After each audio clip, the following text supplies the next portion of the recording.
Di usianya yang ke-38 tahun, wanita kelahiran 1980 ini belum pernah memiliki IKTP. Umi Kulsum, warga desa Sumberjo, Kecamatan Bumi Aji, mengalami kelumpuhan pada kakinya. Layaknya perekaman di kantor Dispenduk Capil, petugas datang ke rumah warga. Peralatan seperti kamera, komputer, iris scanner, fingerprint, dan signature pad dibawa lengkap petugas. Dalam waktu 30 menit, perekaman data IKTP selesai.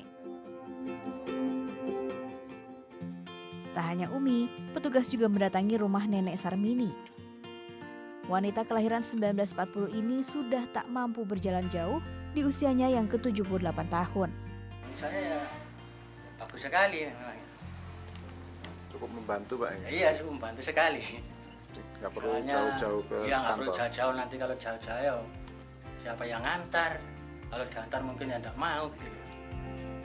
Program pelayanan keliling ini dilakukan setiap hari kerja mulai pukul 9 pagi hingga 1 siang. Ini merupakan program inovatif pihak Dispenduk Capil untuk menuntaskan program IKTP. Dari sekitar 240.000 warga Kota Batu, jumlah warga yang sudah merekam IKTP tercatat sekitar 158.000.